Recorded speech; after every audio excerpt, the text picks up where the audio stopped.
भारत के धार्मिक और सांस्कृतिक ग्रंथ और साहित्य को जानने के लिए चैनल को सब्सक्राइब करें और बेल आइकॉन को भी दबाएं, जिससे नए वीडियोस की नोटिफिकेशन आपको मिलती रहे। गौतम बुद्धा बौद्ध धर्म साहित्य ईसा से पूर्व 6ठी शताब्दी में समाज की दशा ऐसी हो गई थी कि धर्म के स्थान पर विधान हो गए थे। ब्राह्मणों के अधिकार अपरिमित थे और शूद्रों के लिए कठोर विधान थे। उस समय युद्ध ने अपने नवीन धर्म का प्रचार किया। उसका धर्म दया और उदारता की भित्ति पर था। उसकी दृष्टि में कष्टकर धर्म विधान निरर्थक थे। वह दुखी जनों से सहानुभूति रखता और उनके लिए आत्मोन्नति और पवित्र जीवन देता था। उसकी दृष्टि में ब्राह्मण और शूद्र एक थे। उसका यह धर्म कुछ शताब्दियों में समस्त एशिया का मुख्य धर्म हो गया। वह वास्तव में नवीन धर्म निर्माण करने का इच्छुक न था। वह उसी प्राचीन पवित्र धर्म में संशोधन कर रहा था और 50 वर्ष तक वह धर्म सेवा करता रहा। अब से 50 वर्ष पूर्व बौद्ध ग्रंथों के संबंध में लोगों को कुछ भी ध्यान न था। सन 1824 में प्रसिद्ध पादरी डॉक्टर मार्श मिल साहब ने बुद्ध के विषय में इतना ही लिखा था कि उसकी पूजा संभवतः इजिप्ट के एपिस से संबंध रखती है। इसके बाद सन 1833 से 1843 तक हडसन साहब नेपाल के रेजिडेंट रहे। उन्होंने बहुत से बौद्ध धर्म के हस्तलिखित ग्रंथ संग्रहित किए। उन्होंने बंगाल एशियाटिक सोसाइटी को 50 आई बस्ते, लंदन की रॉयल एशियाटिक सोसाइटी को 50 आई बस्ते, इंडिया ऑनफिस लाइब्रेरी को 30 बस्ते, ऑक्सफोर्ड की बॉडलियन लाइब्रेरी को 7 बस्ते और पेरिस की सोसाइटी एशियाटिक व वर्नाफ साहब को 174 बस्ते भेजे। इन मृतक ग्रंथों में यूजीन वर्ना साहब ने जीवन डाला और अनवरत परिश्रम से उन्हें ठीक करके उन ग्रंथों को यूरोप के विद्वानों के सम्मुख रखा। उन्होंने एक ग्रंथ लिखा जिसका नाम introduction to the history of Indian Buddhism था और जो सन 1844 में छपा था, जो इस विषय का पहला वैज्ञानिक ग्रंथ था। इसके पश्चात तिब्बत में हंगेरिया के विद्वान पंडित एलेक्जेंडर सोमाकारोसी ने बहुत से बस्तुओं का पता लगाया। ये विद्वान सन 1820 में बुखारेस्ट से बिना धन और मित्र के निकला। स्थल में पैदल और जल में नौका पर वह बगदाद आया।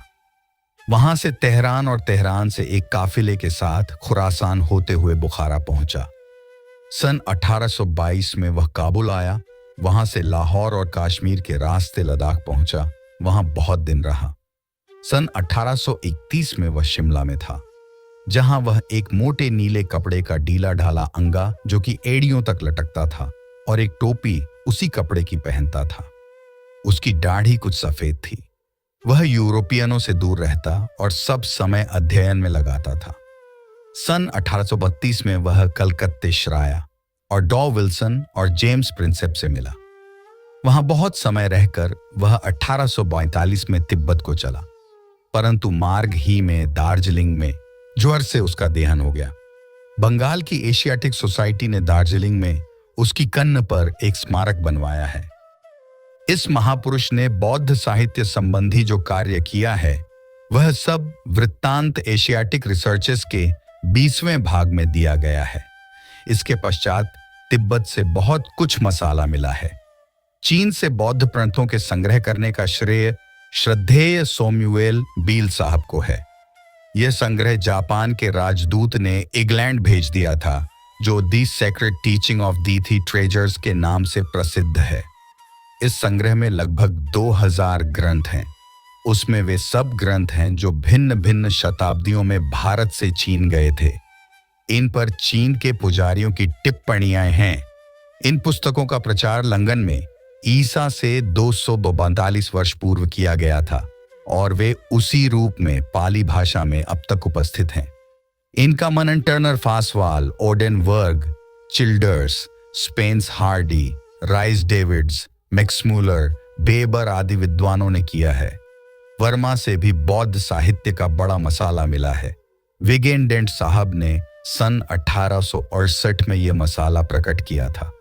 परंतु ये कितने आश्चर्य का विषय है कि भारत के आसपास कि जहां से इतना भारी साहित्य हमें इस विषय पर मिला, वहां भारत में जहां यह महान धर्म जन्मा और 1500 वर्ष तक जीवित रहा, कुछ भी मसाला नहीं मिला। भारत में इस प्रकार बौद्ध संस्कृति का नाश हो गया। इस भारत के बाहर के देशों से हमें जो बौद्ध साहित्य मिला है उसके दो विभाग किए जा सकते हैं। पहला दक्षिणी बौद्ध साहित्य और दूसरा उत्तरी बौद्ध साहित्य। ये साहित्य जिस रूप में नेपाल, तिब्बत, चीन और जापान में मिला है वह उत्तरी, और जो लंका और वर्मा में है वह दक्षिणी है। उत्तरी साहित्य बहुत विकृत और नवीन है, क्योंकि उत्तर की जातियों ने ईसा की कुछ शताब्दियों के उपरांत बौद्ध मत को ग्रहण किया था। चीन में बौद्ध धर्म का प्रचार ईसा की पहली शताब्दी में हुआ और चौथी शताब्दी में यह राजधर्म बना। जापान में 5वीं शताब्दी में और तिब्बत में 7वीं शताब्दी में बौद्ध धर्म का प्रचार हुआ। इसीलिए तिब्बत आदि बौद्ध धर्म से बहुत दूर है और उसमें कुछ ऐसे विधान हैं जो बुद्ध को ज्ञात भी नहीं थे। इसके विपरीत दक्षिणी बौद्ध मत से हमारे लिए बहुत अमूल्य साहित्य प्राप्त होता है। दक्षिणीय बौद्धों की पवित्र पुस्तकें जो त्रिपिटक कहती हैं और जो लंका में प्राप्त हुई हैं, वे वही नियम हैं जो ईसा से 242 वर्ष पूर्व निश्चय हो चुके हैं। अब से 30 वर्ष पूर्व यह माना जाता था कि बुद्ध की मृत्यु ईसा से 543 वर्ष पूर्व हुई थी, परंतु अब यह निर्णय हो गया है कि यह महान पुरुष ईसा से 557 वर्ष पूर्व जन्मा और ईसा से 477 वर्ष पूर्व मरा। उसकी मृत्यु के पीछे मगध की राजधानी राजगृह में 500 भिक्षुओं की एक सभा हुई। इन्होंने स्मरण रखने के लिए पवित्र नियमों को गाया। इसके 100 वर्ष बाद दूसरी सभा ईसा से 357 वर्ष पूर्व वैशाली में हुई, जिसका मुख्य उद्देश्य उन 10 प्रश्नों पर निर्णय करना था और जिनके विषय में मतभेद हो गया था। इसके 135 वर्ष पीछे मगध के सम्राट अशोक ने धर्म पुस्तकों अर्थात पिटकों को अंतिम बार निश्चित करने के लिए ईसा से 242 वर्ष पूर्व एक सभा पटने में की, जिसका वर्णन ऊपर किया जा चुका है। इसी अशोक ने असीरिया, मैसिडन और इजिप्ट में धर्म प्रचारक भेजे थे।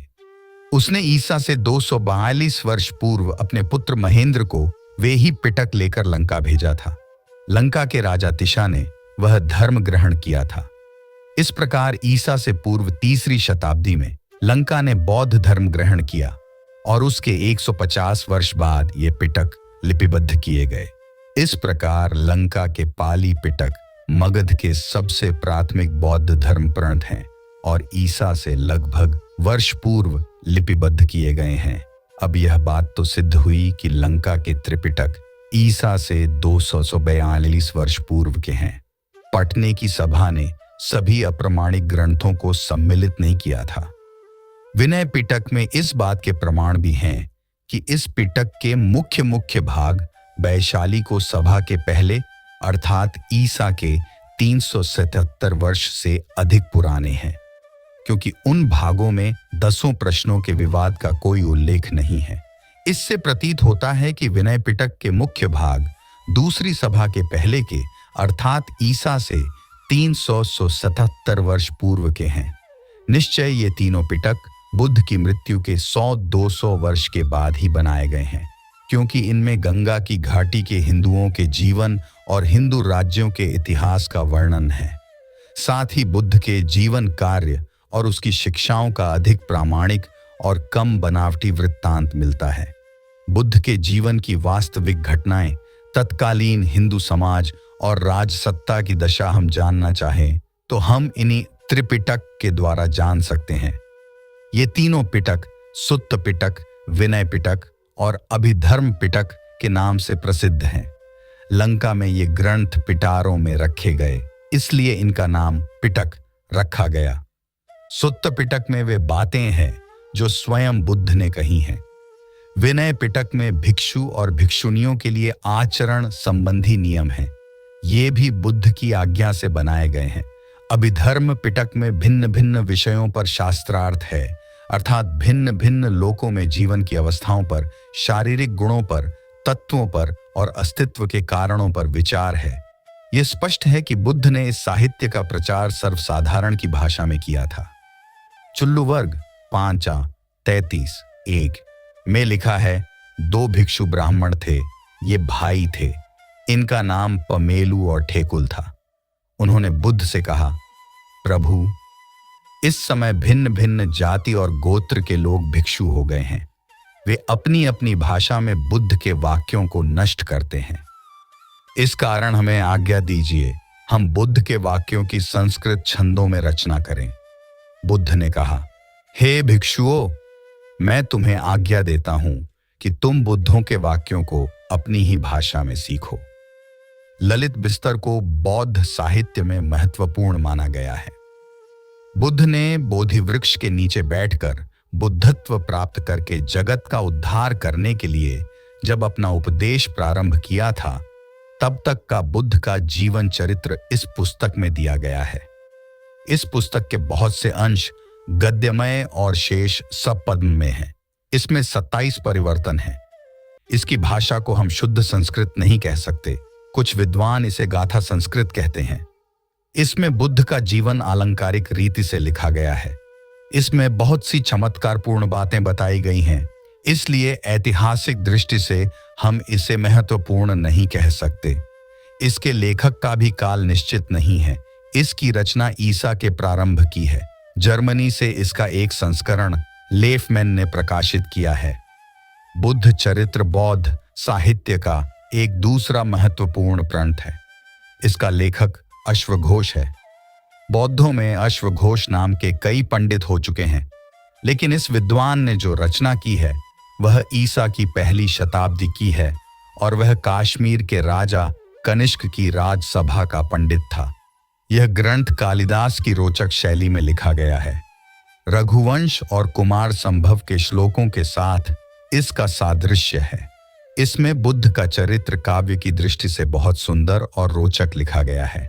अश्वघोष ने और भी बहुत से ग्रंथ लिखे हैं, जिनमें सौंदर्यनंद, सूत्रालंकार, श्रद्धोनपाद, शारी पुत्र प्रकरण, अभिधर्म विभाग, गंडी स्तोत्र आदि बहुत प्रसिद्ध हैं। स्वर्गीय प्रोफेसर कोवेल ने बुद्ध चरित्र का एक बहुत सुंदर संस्करण प्रकाशित किया था। बौद्धों में अवदान साहित्य की बहुत प्रशंसा है। अवदान का अर्थ है उदात्त अर्थात पराक्रम का कार्य। इस लंबे चौड़े साहित्य में बुद्ध के इस जन्म और पूर्व जन्म की कथाएं हैं। ये कथाएं बहुत ही आश्चर्यजनक हैं। इसमें अवदान शतक, दिव्यावदान, रूपवती अवदान, कल्पद्रुम अवदान, द्वाविंशति अवदान, भद्रफला यदान, विचित्रकर्णिका अवदान, सुमगधावदान, अवदान कल्पलता, श्रतवंदमाला, जातकमाला, बोधिसत्वावदान आदि प्रणत बहुत प्रसिद्ध हैं। इनमें से बहुत से प्रणत अभी तक प्रकाशित नहीं हुए हैं। बोधिसत्वावदान का लेखक आर्यशूर है। इस ग्रंथ को हार्वर्ड ओरिएंटल सीरीज में एचू कर्ण साहब ने प्रकाशित किया है। श्रवदान कल्पलता का कुछ हिस्सा राय बहादुर शरचंद्र दास ने बंगाल एशियाटिक सोसाइटी द्वारा प्रकाशित किया है। महायान बौद्ध साहित्य के जो नवधर्म हमने ऊपर गिनाए हैं और जिनमें से ललित विस्तर का वर्णन हम पीछे कर चुके हैं। सद्धर्म पुंडरीक सन 1908 में रूस के सेंट पीटर्सबर्ग के वीकली थेका बुद्धिका नाम की ग्रंथमाला में प्रकाशित हुआ था, जिसका अंग्रेजी अनुवाद एची कर्ण साहब ने सेकंड बक्स नामक ग्रंथमाला में प्रकाशित किया है। इस कथा में अवलोकितेश्वर, अमिताभ और मंजुश्री आदि भिन्न भिन्न रूपों की कल्पना की जाती है और इसके वर्णन और गुप्त कीर्तन के लिए गंड व्यूह, करंड व्यूह, सुखावती व्यूह आदि पुस्तकों की रचना की गई है। लंका अवतार में शाक्य मुनि बुद्ध के साथ लंकाधिपति रावण की भेंट का वर्णन है। रावण बुद्ध से धर्म संबंधी अनेक प्रश्न करता है और बुद्ध उनका उत्तर देता है। वह उत्तर बौद्ध धर्म की योगाचार शाखा के सिद्धांतों से मिलते हुए हैं। इसमें सांख्य, वैशेषिक, पाशुपत आदि मतों का विवेचन किया गया है। इसमें एक भविष्यवाणी की गई है कि बुद्ध की मृत्यु के 100 वर्ष पश्चात व्यास उत्पन्न होंगे और वह महाभारत की रचना करेंगे। तत्पश्चात पांडव, कौरव, नंद, मौर्य, गुप्त और म्लेच्छ वंश के राजा उत्पन्न होंगे। माध्यमिक शास्त्रा में सबसे प्रबल आचार्य नागार्जुन हुए हैं। यह E0 सन की दूसरी या तीसरी शताब्दी में दक्षिण भारत में हुए हैं। उन्होंने माध्यमिक कारिका, धर्म संग्रह आदि ग्रंथ लिखे हैं। इस विद्वान ने संस्कृत साहित्य के प्रमुख प्रणतों का बौद्ध धर्म के ग्रंथों में समावेश किया है। हीनयान संप्रदाय पाली भाषा का अति प्राचीन माननीय सिद्धांत है, जिसमें हम बता चुके हैं कि त्रिपिटक का संग्रह बहुत महत्वपूर्ण है। यह त्रिपिटक कोई एक पुस्तक का नाम नहीं, किंतु बहुत सी पुस्तकों का संग्रह है। जैन धर्म में जो आदर आगम शास्त्रों का है और हिंदुओं में जो वेदों का है, बौद्धों में भी वही आदर त्रिपिटक का है। कुल त्रिपिटक के ग्रंथ महाभारत के तिगुने आकार के होंगे। इन सब ग्रंथों का संग्रह कब हुआ, कैसे हुआ और किसने किया, ये सब बताना कठिन है। कहते हैं इनकी रचना पाटलिपुत्र में हुई और इसके बाद जब महाराज अशोक का पुत्र महेंद्र बौद्ध धर्म के प्रचार के लिए लंका गया था, तब इसको वह अपने साथ ले गया था। स्मरण रहे कि इन ग्रंथों में राजगृह और वैशाखी की सभाओं का तो वर्णन है, पर पाटलिपुत्र में हुई सभा का उल्लेख नहीं है। संभव है कि इन दोनों सभाओं के मध्य में इनकी रचना हुई हो। इसमें तो कोई शक नहीं कि त्रिपिटक के बहुत से अंश बहुत प्राचीन हैं, लेकिन बहुत से अचीन भी हैं। उनका अनुवाद चीनी, जापानी, सिंही और बर्मी भाषा में हुआ है। कुछ लोगों का मत है कि पहले दो ही पिटक थे, सुत्त पिटक और विनय पिटक। सुत्त पिटक के 5 निकाय हैं। उसमें बुद्ध ने जो उपदेश अपने शिष्यों को दिया है वह प्रश्नोत्तर के रूप में है। बुद्ध और उसके शिष्यों में जो परस्पर वाद विवाद और प्रश्नोत्तर हुए हैं, उनका बराबर इसमें संग्रह किया गया है। ये प्रश्नोत्तर और संवाद बहुत गहन है। इनके एक एक सूत्र पर एक एक व्याख्यान और एक एक ग्रंथ लिखे जा सकते हैं। दीर्घ निकाय में दीर्घ अर्थात बड़े लंबे संवाद हैं।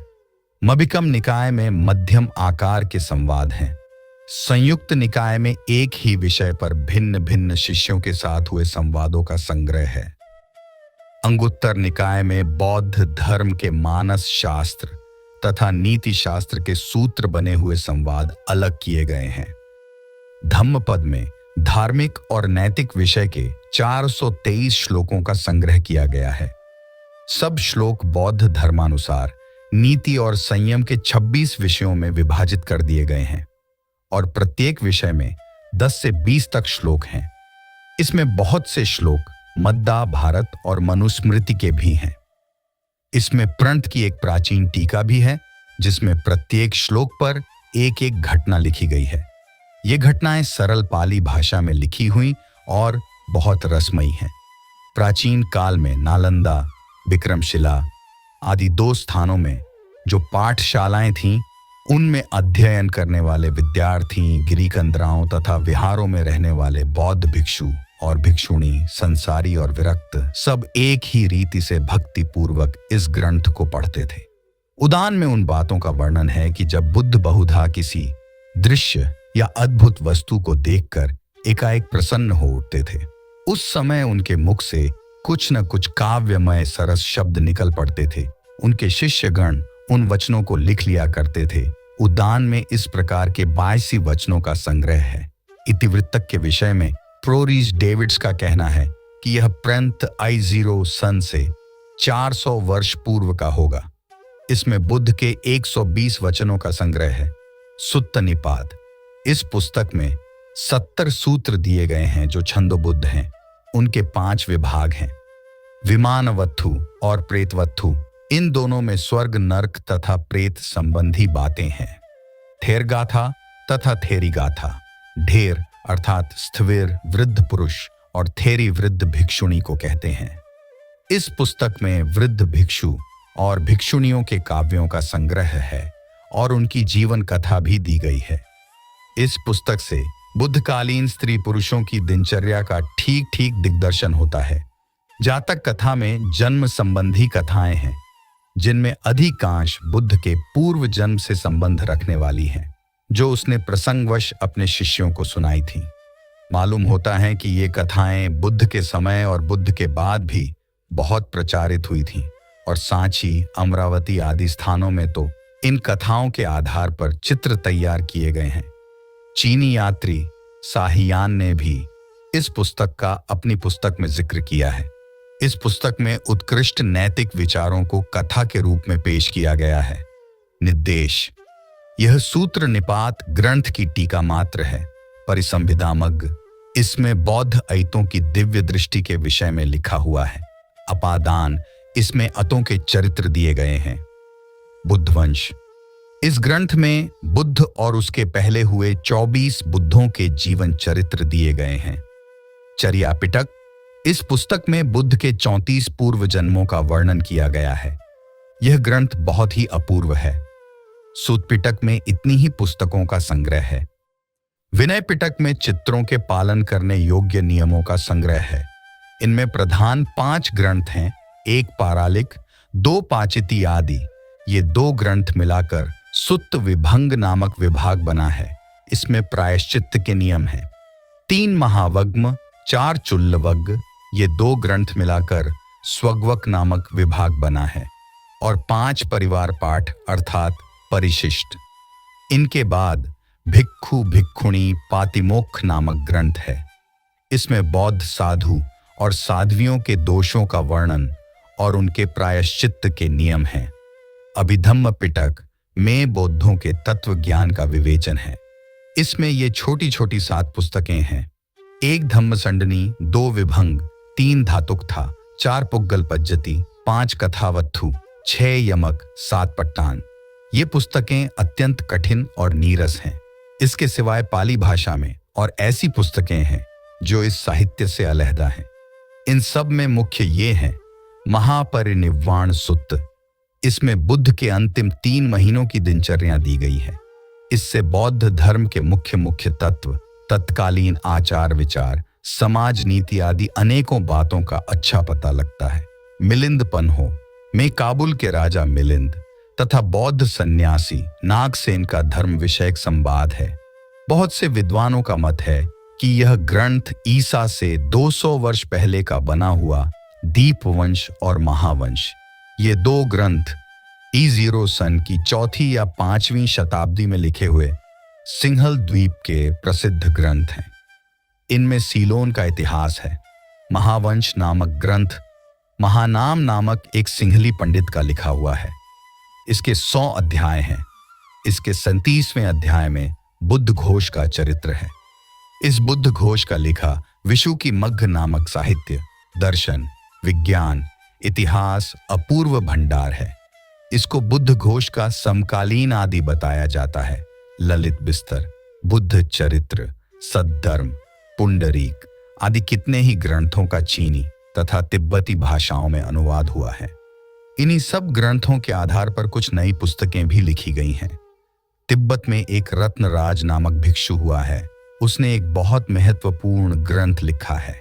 क्यांग्र नामक तिब्बती ग्रंथ संग्रह में इगछेद कोल्ह नामक एक ग्रंथ है जो अभी तक अप्रकाशित है। प्रोरिस डेविड्स का कहना है कि संस्कृत के महाभिनिष्क्रमण सूत्र नामक ग्रंथ का चीनी भाषा में अनुवाद E0 सन की 6ठी शताब्दी में हुआ है। ललित विस्तर के 4 अनुवाद चीनी भाषा में हुए हैं। अंतिम अनुवाद हान वंश के राजा की देखरेख में E0 सन की 3री शताब्दी में हुआ था। अश्वघोष के बुद्ध चरित्र का चीनी अनुवाद धर्म रक्षक नामक बौद्ध पंडित ने E0 सन की 5वीं शताब्दी में किया था। लगभग इसी काल में लंकावतार का चीनी अनुवाद सूंग वंशीय राजा की देखरेख में गुणभद नामक पंडित ने किया था। महापरिनिर्वाण सुत्त, जातक निदान, महावंश आदि ग्रंथों के अनुवाद भी चीनी भाषा में हो चुके हैं। वज्र छेदिका नामक ग्रंथ जापानी बौद्धों का बड़ा पूजनीय ग्रंथ है। जापान में अब भी बौद्ध धर्म के अनेकों ग्रंथ हैं। बर्मा में मल्लंगवंतु नामक एक ग्रंथ बहुत ही प्रसिद्ध है। यह एक पाली ग्रंथ का अनुवाद है।